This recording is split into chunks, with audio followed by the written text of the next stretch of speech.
Do you have that kind of nervousness when you get into the shots, like the first day, any other day? Do you feel that nervousness getting all the way up or something?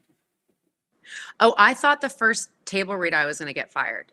I was literally convinced of it. Like, first of all, I wasn't necessarily set up in the most fair way. I mean, I auditioned. I thought it was like the Game of Thrones. So I was like, I just was channeling Khaleesi and Lady Stark.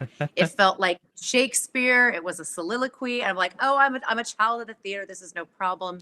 I always felt like I was meant for these types of roles. It felt right in my body. And I was like, okay, great. I got it. So I go in and I'm there and I'm in the lobby at Santa Monica Studios. And behind me, or like everywhere, there's like beautiful oil paintings and images of the video games that this incredible studio produces. And so behind me was Kratos with the blades of chaos. It was very dramatic, and he was Yeah. on his knees and he was all flexed. And I kept looking at it, and I was talking to Corey Barlog at the time, and I was like, this is so cool. Thank you. Wow. This is all new for me. It's so exciting. And I kept looking back and I was like, and I was trying to be cool. Like I knew what I was talking about. I'm like, yeah. I'm like, I think I know that game. I'm like, yeah, that's something like God of War, right? And he's like, mm-hmm. Yeah, that's the game you just booked. And I was like, oh, this is serious. And so then I go in the room and it's this big, like, Willy Wonka Mike TV room. It's all white, and there's these tables and there's all these cameras.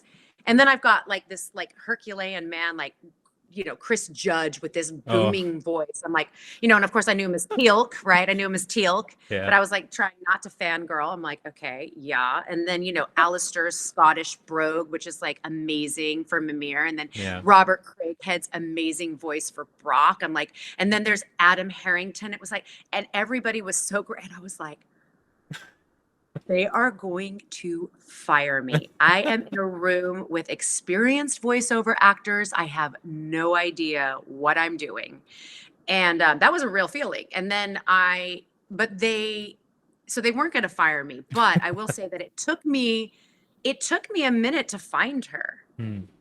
cadence, where her voice sat in me, the inner workings of her, right? Because I didn't even know I was playing Freya. Yeah, I had that's no true. idea. I was like Yeah. just reading these words. I'm like, oh, Freya. Okay, I would have come in with a lot of study because I'm a very studious, like note-taking person, and I would have gone through all the lore. I would have read every book. I would have known all about the Norse mythology.